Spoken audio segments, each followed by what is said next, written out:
आशीर्वाद देता हुआ, और चेयरमैन साहब मैं भीलवाड़ा से चलकर आया हूं। मेरा नाम छोटा सा रतननाथ कालबेलिया है। मैं डीएनटी घुमंतु विमुक्त जातियों के लिए इनके 10% आरक्षण को लेकर हम लोग लड़ाई लड़ रहे हैं, और ये हमारी जायज लड़ाई है। आज जो मकान बना हुआ है, इतने महंगे फनकार और समाज का इतना बड़ा मेला हुआ है, इसके अंदर सरकार की जो भागीदारी होना चाहिए वो नहीं है। हमने हमारे लोग कड़ी धूप में और कड़ी ठंड में और कड़े बारिश के अंदर हम कैसे एक एक रुपया कमाते हैं, वो मेरे समाज के लोगों को पता है, या उस चीज का मुझे पता है। जब कोई व्यक्ति अपना डेरा लेके अपने बच्चों को बाहर जाता है और कैसे रात निकालता है और कैसे धंधा करता है, चाहे भिक्षावर्ती की बात हो, बहुत सारे लोग अभी अंग्रेजी बम्बुल के कोयले पाड़ने लग गए हैं, मगर आपके नागौर के अंदर तो मुझे पता है कि आपके एक वीसी का बहुत बड़ा फंडा चलता है। आज मैं उनके बारे में कुछ नहीं कहूंगा, मगर उन लोगों को आज मैं नागौर में आया हूं, मेड़ता में आया हूं, हमारे जितने भी वीसी के जो एजेंट है, मैं उनको आज कह के जा रहा हूं प्रेम की भाषा से कि ये जो आपका धंधा चला है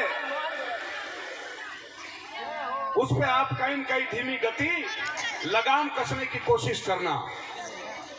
नागौर की धरा धरती से बहुत सारे ऐसे कुछ हमारे गरीब लोग हैं, ऐसे कुछ हमारे समाज के लोग हैं जिनका हर बार मुझे कॉल आता है, और मैं उन लोगों को कहना चाहता हूं कि आप इन तरह की जो कार्यशैली है, उन कार्यशैली के ऊपर आपको लगाम लगाना है। और मेरे जो नौजवान साथी है, विशेष तौर से कालबेलिया समाज के लोग हैं, मैं उनको कहना चाहता हूं कि आप लोग इन भ्रम से कब बाहर निकलोगे। अरे भाई, देश आजादी सन 1947 में देश आजाद हुआ। उस देश आजादी के बाद आज भी हमारी ये हालात है कि जीते जीत तो जमीन मिले ना मिले, मगर मरने के बाद अपने मुर्दों को दफनाने के लिए 2 गज जमीन भी हमारे लोगों को नसीब नहीं होती है। आज मुझे बहुत खुशी हुई इस गांव में आके कि एक सुंदर सा आपने घर बनाया और आपने अच्छा सा मेला करवाया, मगर मेरी तमन्ना है कि जैसे आज ये पुआर परिवार ने भाई सोनू नाथ ने किया, ऐसा का ऐसा राजस्थान के अंदर जितने भी डीएनटी घुमंतु समाज के लोग हैं, उनको सबको सरकार की तरफ से पक्की छत मिले। जहां हमारे लोग बैठे हैं वहां सरकार हमें रहने का पट्टा दे, और हमारे बच्चों के पढ़ने के लिए प्रत्येक ब्लॉक लेवल पे, प्रत्येक तहसील लेवल पे एक छात्रावास बने, जिसमें हमारे बच्चों को पढ़ लिख के हमारे बेटे भी कोई पटवारी बने, कोई थानेदार बने, कोई तहसीलदार बने। मगर साथियों, आप नागौर के जितने भी नौजवान साथी, हमारी महिला साथी और हमारे पंच और पटेल और युवा साथी आप बैठे हैं, आज मैं आप लोगों को एक निवेदन करने के लिए आया हूं, एक संदेश देने के लिए आया हूं कि जब सन 1947 में जब अंग्रेजों से हमारा पूरा देश लड़ रहा था, इस देश को आजाद करने के लिए, अभी की जो डीएनटी समाज की जो लड़ाई है, घुमंतु जाति की लड़ाई है, ये हमारे हक और अधिकार के लिए, और डीएनटी समाज और घुमंतु जातियों को आजादी की लड़ाई हम लोग लड़ रहे हैं। अभी कुछ देर पहले एक भाषण में भाई कह रहा था कि बाहर पुलिस की गाड़ी आई, भाई पकड़ के ले जाएगा। जब हमारे कभी भी पड़ोस में किसी के घर पे चोरी होती है, लोग हमें पकड़ के लेके जाते हैं। हमारे लोग जब गाड़ी घोड़ा, गाड़ी कमाई से हमारे बेटे मोटरसाइकिल खरीदते हैं, कोई बोलेरो कार खरीदते हैं, सामने जब पुलिस नजर आती है तो हमारे लोग ऐसे ऐसे कांपते हैं। भाई, हमारी गाड़ी कमाई का पैसा है, इन देश के लोग हम हैं। ये चेयरमैन साहब जो आपके मंच पे बैठे हैं, इनके वोट में भी यही वजन है और आपके वोट में भी यही वजन है।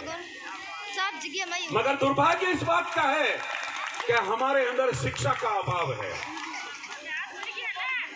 हम पढ़े लिखे लोग नहीं हैं। पहले तो नहीं जाने कितनी जाति होती थी, अब आपको पता है कि 2 जाति हो गई है। इस बात को आप समझे ना समझे, भाई रोशन खान और चेयरमैन साहब जरूर समझेगा कि पहले कितनी जातियां होती थी, अभी केवल 2 जाति। एक तो पढ़ा हुआ समाज है और एक अनपढ़ समाज है। जो समाज पढ़ लिया वो राज के अंदर भागीदारी लेके राज कर रहा है, और जो समाज नहीं पढ़ा है वो आज भी दरे दरे की ठोकरें खा रहा है। तो साथियों, आज बहुत ज्यादा महिलाओं की भागीदारी है, मगर मैं आपको, मेरी बहनों को भी कहना चाहता हूं, आज महिला दिवस है, मगर आप लोग भी जिम्मेदारी लें कि अपने बच्चों को पढ़ाने का काम करें।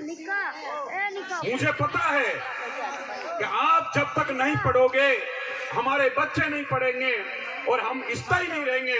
अरे भाई, 2 रोटी की जगह 1 रोटी खा लो। दिन में 2 ड्रेस कपड़े पहनते हो, 1 ड्रेस पहन लो। आप खाने पीने में कॉम्प्रोमाइजन कर लो, मगर बच्चों की पढ़ाई के अंदर कॉम्प्रोमाइजन नहीं करना है। मैं आज पढ़ा लिखा व्यक्ति हूं, इसलिए घूम घूम के पूरे राजस्थान के अंदर सरकार के नाक में मैंने दम कर रखा है। मैंने भी आपके लोगों में जन्म लिया है। आगे आगे पीछे पीछे मेरे पुलिस चलती है और आगे आगे मैं चलता हूं। मैं चिन्ना तान कर चलता हूं। मैं कहना चाहता हूं राजस्थान सरकार को कि मुझे गिरफ्तार कर ले। हमने पाली में 172 घंटा हमने हाई रोड जाम किया, और वो मेरे बाप दादों के गिरावर के लिए नहीं किया, मैं कोई घर की नांगल के लिए नहीं किया। मैं इसके लिए किया कि मेरे लोगों को भी बराबरी का दर्जा मिले, हमारे लोग भी सरपंच बने, हमारे लोगों को भी पूरा हक बने, और रेन के आयोग की रिपोर्ट लागू हो, बाल कृष्ण आयोग की रिपोर्ट लागू हो, और सुप्रीम कोर्ट का जो डिसीजन है जिसमें घुमंतु डीएनटी जातियों को 10% आरक्षण के लिए अलग से कोटे की बात हम लोग कर रहे हैं। जब हमको 10% आरक्षण मिलेगा तो आपके लोग भी प्रधान बनेंगे, आपके लोग भी एमएलए बनेंगे, आपके बेटे भी थानेदार बनेंगे।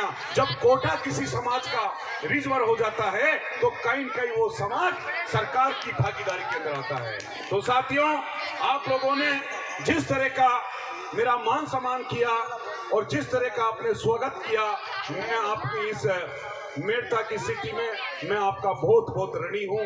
मैं आपको केवल कुंवार समाज को ही नहीं, 12 समाज, चाहे भाटी, पडियार, सोलंकी, देवड़ा, सारसर, जितने भी आप जाति के लोग आए हैं, सब मेरे माई बाप हैं, और मैं कोटि कोटि आपको प्रणाम करता हूं कि आप लोगों भी जब भी डीएनटी समाज की लड़ाई हो तो आप लोगों को आगे आना।